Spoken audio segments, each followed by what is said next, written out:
High বন্ধুরা, তো আজকে একটা দুটো কথা বলি আপনাদের সঙ্গে। আগে যে জায়গাটায় থাকতাম আমরা ওইখানের থেকে দিয়ে যায়, ওনার কাছ থেকে কাপড় রাখি, তো নাইটি নিয়েছে। ও বউটা ওদের বাড়ি গেছিলো, তো বলছে মিনা কই থাকে। ও সরি, আমার আবার সবাই মিঠু করে চেনে না, চেন্নাই উচ্চারণ করতে পারে, মিঠুটা খুব কম মানে ওদের মুখে আছে। তো ওই দিদিটা এখন আমাকে ফোন করছে। ও ফোন তো করে না, ওই যে বউটা কাপড় নিয়েছে ওনার কাছে কইছে যে তুমি যদি যাচ্ছ যখন, তো মিনারে বলো আজকে আসতে, ঠিক আছে।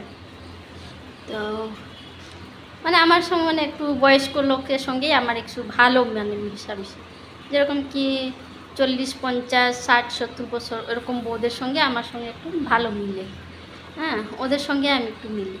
তো এখন তো খাওয়া দাওয়া করে নিলাম, আমি দুপুরের লাঞ্চ হয়ে গেল, ছেলে আসলে ছেলেকে খাওয়াই দিলাম, আমিও খাই নিলাম।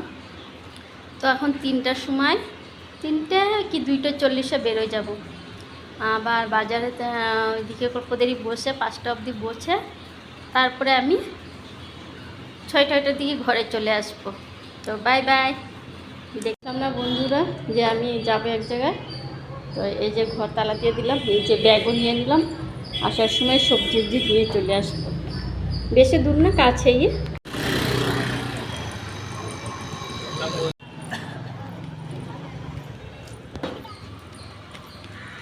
এই যে স্কুল ছুটি হয়ে গেল, যার ঘরে যাচ্ছি ওনার 3 মেয়ে এই স্কুলটায় পড়াশোনা করতো, সরস্বতী স্কুল।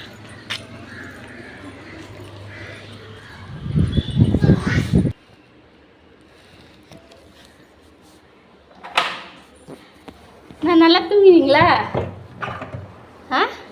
சாப்பிட்டு இருக்கீங்களா? சரி, சாப்பிட்டுங்க.